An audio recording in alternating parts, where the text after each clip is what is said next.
오늘 말씀은 이제까지 없었던 특별한 일이 하나 발생을 하게 됩니다. 이 땅을 분배하는데 남자 중심, 아들 중심으로 분배를 하거든요.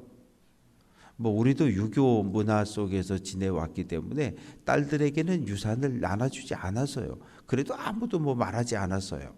그러나 이제는 점점점 많이 배웠고 남녀가 평등하다고 하는 것을 사회에서도 법에서도 전 세계적으로 볼 때 우리나라는 여성 상위, 여성의 인권과 목소리가 대단히 큰 사회가 우리 한국 사회예요. 전 세계적으로 볼 때 대단히 여성의 인권이 존중받고 있는 사회가 대한민국이라고 하는 사회입니다.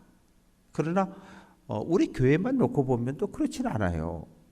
이 교회는 아직까지도 남성 중심의 그런 구조들을 가지고 있고요. 특히 이미 전 세계적으로 거의 모든 성공회 같은 경우도 캔터베리 대주교가 역사상 처음으로 여성 신부가 최고위급, 우리말로 하면 감독회장과 같은 그런 자리에 앉았지만 대한민국의 수많은 장로교회들은 여성들에게는 목사 한 수를 아직도 주지 않아요. 그만큼 이 대한민국의 교회들이 보수화되어져 있고 특히 남성과 여성이 함께 모여지는 교회, 예수님은 회당은 여성들을 밀어냈지만 예수님은 교회 안으로 여성들을 다 받아들였거든요. 초대교회 수많은 일꾼들이 여성 지도자들이었거든요. 그런데 2000년이 지난 오늘 한국 우리 교회는 여성들의 권리와 여성들의 이 모든 것들이 교회 안에서만큼은 아직도 제대로 인정을 받지 못하고 발휘되지 못하고 있는 것이 오늘 우리들의 현실입니다. 어떤 문제가 생겼냐 하면 헤벨의 아들에게 딸이 5이 있는 거예요. 헤벨의 아들 슬로보앗의 딸들이 찾아왔는데 헤벨이 아들을 낳지 못하고 딸만 5을 낳고 그러고 죽었다는 거예요. 그러면 어떻게 되는 거예요? 가나안 땅에 들어가면 가문별로 가족별로 이렇게 땅을 분배받는데 아들 중심으로 땅을 주다 보니까 아들이 없는 집안에는 땅 한 평 받을 수 없는 거예요. 이 5 딸들이 회의를 하고 안 되겠다, 우리 좀 찾아가 보자. 그래서 모세 또 대제사장 엘르아살 그리고 이 각 지파의 어르신 지휘관들이 회의를 요청을 하는 거죠. 그래서 하나님의 장막 회막문 앞에 다 모인 거예요. 그래서 부탁을 하는 거예요.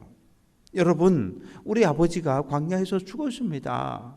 광야에서 죽었는데 우리 아버지가 모세와 아론을 대적했던 고라의 편에 서지 않고 그냥 우리 아버지는 우리 아버지의 죄를 따라서 그 자연사를 했습니다.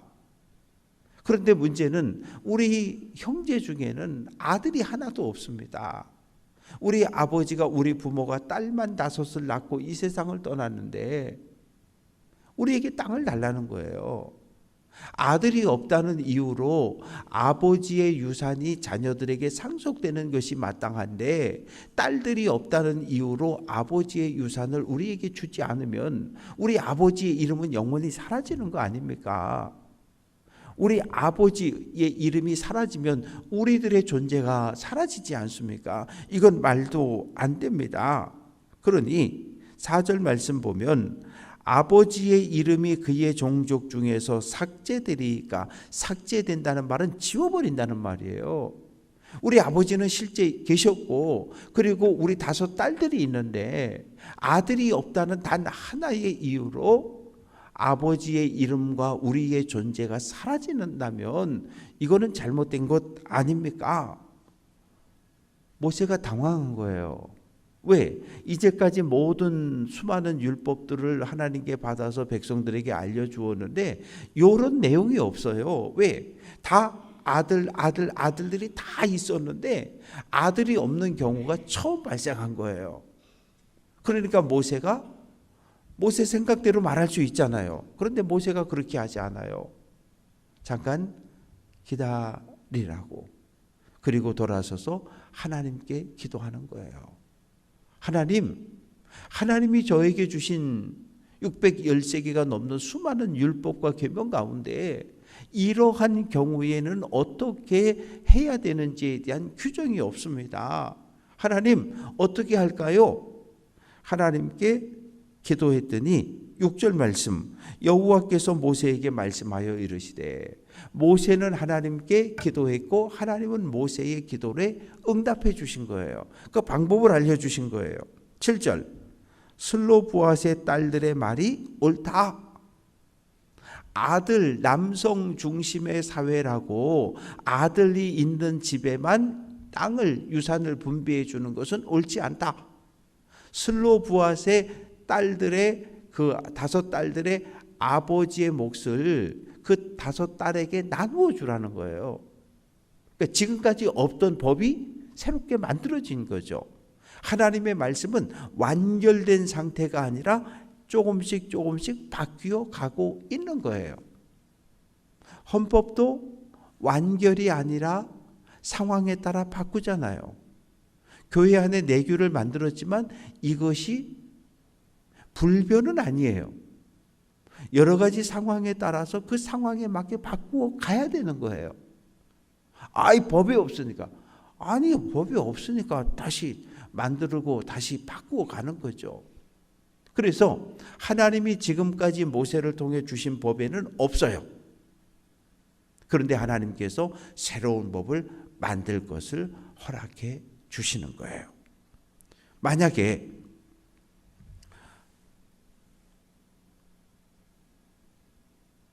아들이 없어요.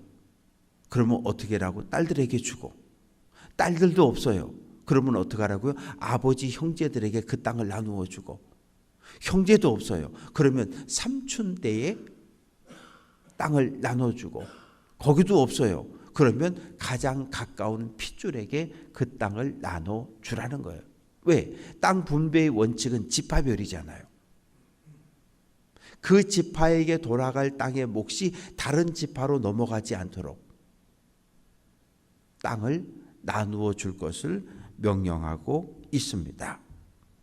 이제 12절부터 마지막 절까지 말씀 속에는 하나님께서 모세를 데리고 아바림 산으로 올라가셨어요. 아바림 산이라고 하는 것은 그냥 우리 요즘 표현으로 하면 아바림 산맥이라고 써야 돼요. 모압 평지에 남북으로 길게 뻗어 있는 대단히 긴, 우리 표현으로 하면 태백산맥 그러면 어디예요? 저쪽 저 북한 땅부터 시작해서 저 경상도까지 쭉 내려가잖아요. 그리고 그게 아바림 산맥이고 북쪽에 있는 그 봉우리 하나의 이름이 뭐냐 하면 느보산이에요. 느보산. 그 느보산 꼭대기에 올라가서 이 요단강 건너 서쪽을 바라보면 가나안 땅 전체가 한눈에 들어온다는 거예요. 왜? 산이 높으니까. 높은 산에 올라가면 멀리까지 가서 볼 수 있잖아요. 그래서 하나님께서 이 모세를 아바림 산맥 느보산 꼭대기로 데리고 올라가셨어요. 그리고 가나안 땅을 보게 하십니다. 그러면서 13절, 본 후에는 내 형 아론이 돌아간 것 같이 너도 조상에게로 돌아가라. 이 조상에게로 돌아가라. 우리는 조금 이 표현이 어색해요. 그런데 히브리인들에겐 이 말씀이 아주 익숙한 말씀이에요. 왜냐하면 우리는 예전에는 부모님들을 모시면 어떻게 모셔요? 다 따로따로 봉분을 만들었잖아요. 그런데 요즘은 어떻게 해요? 가족 납골묘를 만들어 가지고 뭐 20기, 28기를 이렇게 하나에, 그리고 그것도 할아버지 따로 할머니 따로 그렇게 하지 않고 할아버지 할머니를 함께. 그래서 3대 4대가 한 가족묘 안에 이렇게 항아리에 담겨서 이렇게 모셔져 있잖아요. 그걸 가족묘라 그래요. 가족 납골묘라 그래요. 그런데 히브리인들의 장례법은 가족장이에요. 그래서 어디까지 예수님 당시까지도 그 전통이 이어져 내려오는데 사람이 각 가문마다 집안마다 그 가족들을 모시는 가족 묘가 있는 거예요. 그런데 구조를 들어가 보면 이렇게 보통은 동굴을 파고 석회석 동굴이 많으니까 동굴을 이렇게 파고 쭉 파서 거기다가 뭘 넣냐면 돌 침대를 하나 놔둬요. 그러면 부모님이 세상을 떠나시면 그 부모님의 시신을 당일날 골리 모시는 거예요. 그리고 그 옆에 보면 어떤 집안은 큰 항아리를, 어떤 집들은 여기를 또 이렇게 땅을 깊게 파가지고 석관을 여기다가 만들어 놓는 거예요.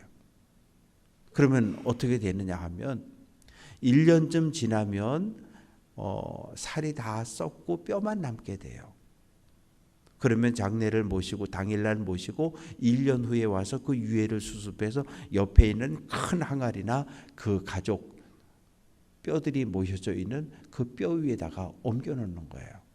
그러면 이 가족 큰 항아리 뼈에는 100년 전, 200년 전, 300년 전 먼저 가신 조상들의 뼈가 여기 차곡차곡 쌓여 있는 거예요. 그러니까 히브리인들은 조상에게로 돌아간다는 것을 10대조, 15대조, 20대조, 아버지, 할아버지, 증조, 오조 이렇게 쭉 조상들이 묻혀 있는 그곳에 나도 간다는 거예요. 그 죽음이라는 것을 두려워하지 않았어요. 우리 아버지가, 우리 할아버지가 하나님의 품으로, 조상들의 품으로 간 것처럼 나도 간다고 생각하고 산 거예요.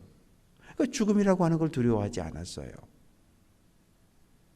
그래서 오늘 하나님께서 모세에게, 모세야 1월 달에 누이 미리암 선지자가 이 세상을 떠났고 5월 달에 내 형 아론이 떠났지 않니? 네, 이제 너도 떠나야 돼. 근데 얼마나 억울한 일이에요. 아니 광야 40년을 그 고생을 하고 출애굽 1세대, 출애굽 2세대를 끌고 여기까지 왔는데 아니 요단강 하나만 건너가면 되는데 좀 들어갔다 오게 그 다음에 데려가시든지. 그런데 하나님은 안 된다는 거예요. 너는 약속의 땅을 보고 그리고 나서 내 형 아론처럼 와야 한다. 그 이유를 다시 한번 말씀하셔요. 14절부터. 이는 신광야. 이 성경에 보면 출애굽 경로에 보면 신광야가 두 개가 나오는데 사실은 요거는 신광야가 아니라 친광야 내지는 찐광야라고 번역을 했어야 되는데 우리 성경은 전부 신광야로 돼 있어요. 애굽을 탈출해서 시내산 오기 전에 광야가 하나 있는데 그게 신광야예요. 그리고 여기서 이야기하는 신광야는 그 가데스 바네아가 있는 바람광야 위쪽 거기 있는 광야 이름이 친광야 또는 찐광야예요. 거기에서 물 때문에 백성들이 불평할 때 하나님이 그러셨거든요. 모세야, 바위 앞에 서라. 바위에게 명령해라. 물을 내놓으라고 명령해라. 그런데 모세가 이성을 잃었어요. 감정이 폭발했어요. 이놈의 백성들은 왜 나만 가지고 그래? 그래서 화가 나가지고 들고 있던 지팡이를 가지고 바위를 2번이나 때렸어요. 이건 감정적으로. 하나님은 말로 물을 내라 이렇게 명령하라 그랬는데 그냥 지팡이로 쳐버렸어요. 뭐예요? 하나님의 영광을 가리웠다는 거예요. 하나님의 영광을 가리웠기 때문에 너는 약속의 땅에 들어갈 수 없다는 거예요. 얼마나 억울한 일이에요. 그러나 모세는 그냥 받아들이는 거. 왜? 내가 순간적인 혈기를 참지 못해서 하나님의 영광을 가린 건 맞거든요. 그래서 하나님께서 모세를 데려가는 라고 말씀을 하시는데 15절에서 모세가 하나님께 기도합니다. 하나님, 모든 육체의 생명의 하나님, 모든 살아있는 것들의 하나님의 생명을 주신 하나님, 원하건대 한 사람을 이 회중에 세워달라는 거예요.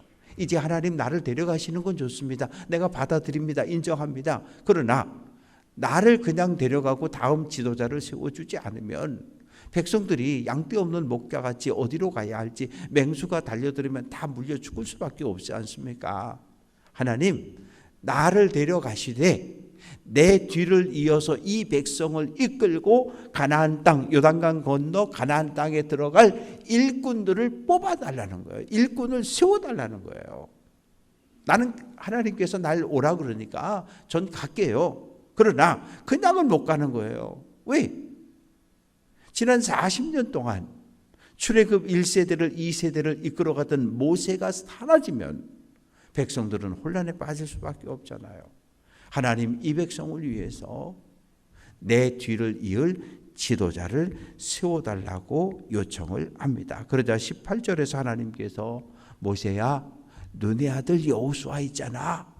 여호수아가 내 후계자야. 그 안에 하나님의 영이 함께해. 그를 세워라. 대제사장 엘르아살과 모든 백성들의 지도자들 앞에 그를 세워놓고 내 후계자로 선택을 하겠다. 하나님께서 말씀을 하시는 거예요. 그래서 정말 하나님께서 모세에게 말씀했던 그대로 엘르아살과 회중들 앞에서 여호수아를 후계자로 세우고 그리고 이야기합니다. 여러분, 그동안 나를 잘 따라 주셨던 것 감사해요. 나 이제 하나님 부름받고 떠나야 하니까 하나님께서 내 뒤를 이어서 지도자로 여호수아를 세웠으니까 여호수아의 말을 잘 듣고 따라서 약속의 땅 가나안 땅에 다 들어가기를 바란다고 그렇게 백성들에게 인사하는 것으로 오늘 말씀은 마쳐지고 있습니다. 말씀을 정리해 보겠습니다. 절대 변하지 않는 것, 그건 하나님 말씀밖에 없어요. 하나님 말씀은 변하지 않아요. 왜? 진리니까. 그러나 우리들이 이 땅에 살아가며 만나지는 수많은 일들 속에서는 조금씩 개혁하고 바꿔가는 거예요. 그리고 이제까지 우리 공동체가 경험하지 못한 새로운 일들을 마주하게 될 때는 새로운 법을 만들어가는 거예요. 모두가 합의할 수 있는, 따라갈 수 있는. 그리고 하나의 법이 만들어지면 때로는 그것이 내 마음에 들지 않아도 함께 가져야 되는 거예요. 그것이 공동체예요. 바라고 소망하는 것은 우리는 2000년 전 이 땅에 오신 예수님을 기억하며 또 다시 오실 주님을 기다리며 이제 한 주간 다음 주일부터 대림절이 시작이 되어지는데 대림절을 한 주간 앞두고 있고 또 교회적으로는 1년 동안의 살림을 정리하는 당회가 내년부터 우리 교회에서 일을 할 수 있는 새로운 일꾼들을 뽑아 세우는 당회가 우리 눈앞에 닥쳐와 있어요. 모세가 후계자 여호수아를 세우지 않고 이 세상을 떠났다면 아마 출애굽 2세대는 약속의 땅에 못 들어갔을 수도 있어요. 들어가긴 들어가되 엄청난 혼란을 또 겪었어야 해요. 그러나 하나님께서는 모세의 뒤를 이어 후계자를 세웠어요. 하나님이 우리에게 자녀손들을 허락해 주셔서 가문을 이어가게 하는 것처럼 새로운 일꾼들이 계속 선출되어지고 뽑혀져서 우리 교회의 다음 세대를 끌고 가야 합니다. 이 일을 위해서 기도해 주시기를 부탁을 드리고